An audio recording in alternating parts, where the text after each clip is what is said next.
এখন তো আমরা ভারতবর্ষের অমৃতকাল বলা হচ্ছে ২০৪৭ আসছে। তো আপনি এই অমৃতকালের মধ্যে বা ভবিষ্যতে প্রথমত আমাদের রাজ্যকে আর দ্বিতীয়ত হচ্ছে আমাদের দেশকে কোন জায়গায় দেখতে চান? দেখুন, এপিজে আব্দুল কালাম জিজ্ঞেস করেছিলেন, একটি স্কুলের মেয়ে বলেছিল ওকে যে, "আমি একজন ডেভেলপ কান্ট্রির নাগরিক হতে চাই।" এটা প্রত্যেকের স্বপ্ন আমাদের। ডেভেলপ কান্ট্রি মানে কি? ১ম মানুষকে বোঝাতে হবে, তুমি কি করতে পারো?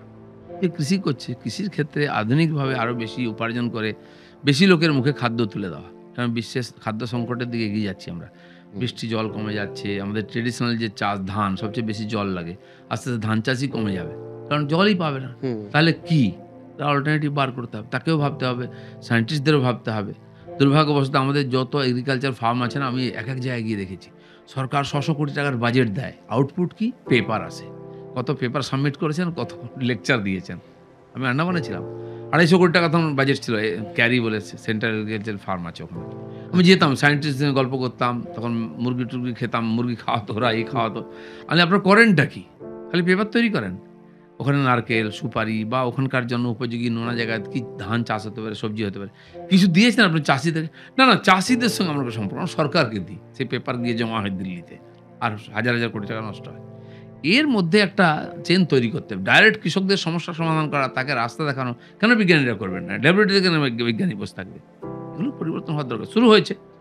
তো সেই রকম প্রত্যেকটি ক্ষেত্রে মানুষের মধ্যে মোটিভেশন যেটা মোদিজি শুরু করেছে সেটা করতে হবে।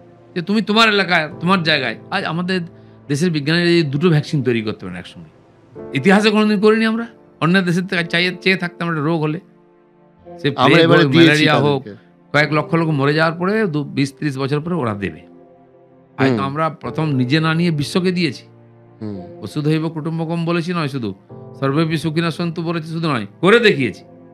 প্রধানমন্ত্রীকে ওটা ধন্যবাদ দিয়েছি।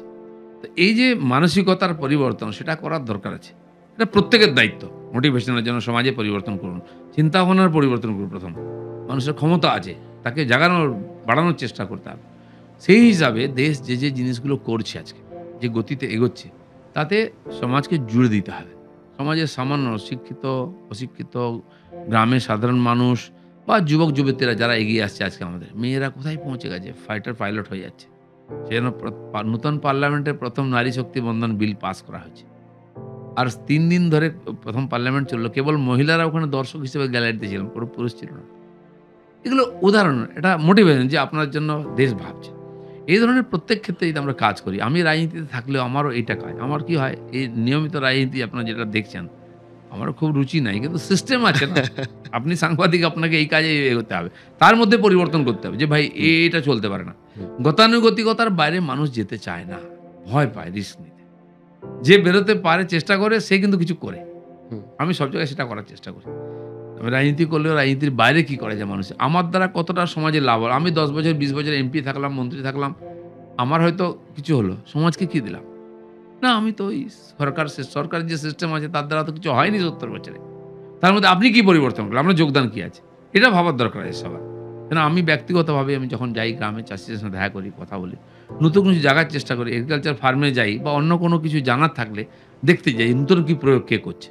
হুম, আমি বললাম আমার অবশ্যই। নিজস্ব একটা আগ্রহ এসেছে নতুন চাষ করা। আমি চাষার ছেলে। হুম, সুযোগ পেলে মনটা ওইখানে জমিতে চলে যায়। তো আমি আমার ওখানে দাঁতনে গিয়ে দেখি একজন ড্রাগন ফার্ম করেছে। ঢুকলাম, "ভাই কে করেছে? এসো দেখি কি করেছে?" আমাকে চারা দাও আমাকে। হুম, লাগিয়েছে। আর কি করা যায়? ভিডিও ইত্যাদির মাধ্যমে যুবকদেরকে মোটিভেট, "তোমার ২ বিঘা জমি আছে, তুমি জল নেই, চাষ হয় না। কম জলে চাষ হবে। তুমি শুরু তো করো আগে। আমি অনেককে চারা দিচ্ছি। লাগাও। হয় কিনা লাভ।" হুম, কিছু না কিছু ভাবতে হবে নূতন। গতানুগতিক আমার জীবন চলে যাক, আমি বেঁচে থাকলে মরে গেলাম, দেশের সমাজের কি যায় আসে? ১৪০ কোটি লোক আছে। একজন কি যায় আসে না? না কিন্তু কিছু সেটা যদি করে যেতে পারি আমি ৫ জনের জন্য, সেটা উদাহরণ হয়ে যাবে লোকের জন্য। যে হ্যাঁ, একটা লোক করতে পারে, চেষ্টা করে। অনেকেই করেছেন এরকম। চেষ্টা করা উচিত কিছু। তো এই ধরনের কিছু হোক যেটা আমরা চাইছি, ডেভেলপ কান্ট্রি তে যাবো আগামী ২৫ বছর। মোদিজি তার কাজ করছেন, সরকার তার কাজ করছে department.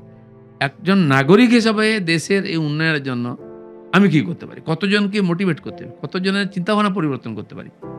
Out of the track করতে হবে। হুম, এখানে তো সবাই দৌড়চ্ছে। আপনার কিছু করার নেই।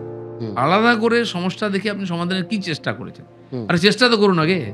১, ২, ৫, ১০, 8% 50% 60% তো পরিবর্তন হতেই হুম, পারে। হুম, রেশিও কম বেশি হতে পারে। হবে না এটা আমি মনে করি না। তো সেই ক্ষেত্রে নিজস্ব কিছু যোগদান হওয়া উচিত, চিন্তাভাবনা হওয়া উচিত, করা উচিত। আমাদের দেশে এরকম বহু মানুষ জন্মেছেন, অনেক সাধারণ জায়গা থেকে এসে অনেক বহুমুখী কাজ করেছেন, বহুমুখী প্রতিভার ঋণী তারা ছিলেন, তাকে আমরা সম্মান দিই সেই জন্য। তো আমরাও তো সাধারণ মানুষ থেকে কাজ করতে করতে অসাধারণ হতে পারি, সেই চেষ্টা আমি ব্যক্তিগত এটা ভাবি। বাকি সরকারের যে কাজ আছে সেটা লোকের কাছে পৌঁছে দেওয়ার চেষ্টা করা ইত্যাদি যতটা রাজনীতির দ্বারা হয়, সেটা তো একটা সিস্টেম, সেটা চলছে। আমি যেটা চাই যে আমাদের নেক্সট জেনারেশন কমপক্ষে ভাবুক আমরা আর ওই থার্ড ওয়ার্ল্ড কান্ট্রিতে থাকবো না, আমরা ডেভেলপ কান্ট্রিতে থাকবো। আর আজকে আমাদের দেশের সায়েন্টিস্ট, ইঞ্জিনিয়ার, ডাক্তার সবাই প্রমাণ করেছেন বিশ্বের যে কোনো দেশের চেয়েতে আমরা প্রতিভাবান, বুদ্ধিমান, পরিশ্রমী, ইমানদার আমরা পারি। অতি সম্প্রতি 2-4 বছরে যে ঘটনা ঘটেছে, যেগুলো চর্চা হচ্ছে, সেটা আমাদের দেশের এই সাধারণ লোকেরাই করেছেন। আজকে আপনি দেখবেন যে চন্দ্রযান তৈরি হলো, ওই যে কয়েকশো 250 বিজ্ঞানী বসেছিলেন, যাদের মধ্যে প্রাইম মিনিস্টার গেলেন, তার মধ্যে আমাদের বীরভূমের ছেলে ছিল, সে কোনো ইংলিশ মিডিয়ামে পড়েনি, দক্ষিণ চব্বিশ ছেলে ছিল, সাধারণ বাংলা স্কুলে, সরকারি স্কুলে পড়াশোনা করেছে, এবং চাঁদের সাউথ পোলে আমরা ছাড়া আর কোনো কেউ দেশ পৌঁছাতে পারেনি। কি করে সম্ভব হলো? আরো আগে হতে পারত, কেন হয়নি? আজকে আমরা তেজস বিমান তৈরি করছি, বা 30-40 বছর চেষ্টা করে, কেন হয়নি আগে? সেমি কন্ডাক্টর তৈরি করতে হবে, চিপ খুব ইম্পর্টেন্ট। এখন মাননীয় বৈষ্ণব যিনি মন্ত্রী আছেন, অশ্বিনী বৈষ্ণব, তিনি বলেছেন, কদিন আগে ইন্টারভিউতে শুনলাম, সেপ্টেম্বরে হাতে ভারতীয় চিপ চলে আসবে। যে কোথায় গেল? এর আগের বাজেটে 68,000 কোটি টাকার মোদিজি ঘোষণা করলেন সেমি কন্ডাক্টর রিসার্চের। তো তারপরে আবারও দিয়েছেন যে এনি হাউ চাই, তাইওয়ান, চীন, আমেরিকার হাতে হাত পেতে থাকবো, কাল বলবে দেবো না, তাহলে তো পুরো সারা কিছু বন্ধ হয়ে যাবে, কারণ চিপ ছাড়া আজকাল কিছু চলে না। আজ এটা মোদিজি বলছেন করতে হবে, ভ্যাকসিন চাই, 6 মাসের মধ্যে ভ্যাকসিন হয়ে গেল, 60 বছরের 70 বছরের কিছু হয়নি। একজন কেউ বলবে তো চাই, আর তুমি করতে পারো। তো আজকে সেমিকন্ডাক্টর চাই, ওটা হয়ে গেলে আমাদের দেশ সব ব্যাপারে, আজকে যে অ্যাপেলের ফোন বললেন আপনি, এই বছর আমরা 80,000 কোটি টাকার মোবাইল রপ্তানি করেছি। আগে 90% মোবাইল বিদেশ থেকে আসতো, আগে আমরা এখন 80% মোবাইল যারা আমরা ইউজ করছি সব দেশে তৈরি হচ্ছে। না, আগে আমরা ইম্পোর্টার ছিলাম, এখন আমরা এক্সপোর্টার হয়ে গেছি। আর এটা অস্ত্রশস্ত্রেও হয়েছে। হ্যাঁ, 100টা দেশকে ভ্যাকসিন দিয়েছি আমরা, কাউকে ফ্রি, কাউকে পয়সা নিচ্ছি, কি করে দিলাম? তো সেই জন্য এই যে 80,000 কোটি টাকার মধ্যে 60,000 কোটি টাকা অ্যাপেলের ফোনই আমরা এক্সপোর্ট করেছি। কি করে সম্ভব হলো? 200টা কোম্পানি 2 বছরের মধ্যে প্রোডাকশন শুরু করে দিল। সেই ইনফ্রাস্ট্রাকচার তৈরি করা, সরকারের প্রতি বিশ্বাস, আস্থা তৈরি করা যে এখানে যে টাকা ইনভেস্ট করে নষ্ট হবে না। ওয়েস্টবেঙ্গলের ক্ষেত্রে এটা হচ্ছে না, তাই ইন্ডাস্ট্রি আসছে না। টাকা তো টাকা, প্রাণও চলে যাবে।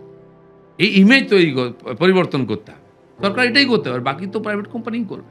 আজকে টেসলা কেন আসছে? দেখলে এত বড় মার্কেট, প্রতি বছর এত গাড়ি বিক্রি হয়, হাইওয়ে সব ইনফ্রাস্ট্রাকচার হয়ে গেছে, এরপরে পেট্রোল গাড়ি বন্ধ হয়ে যাবে, আমারই তো মার্কেট হবে, চলে এসেছে।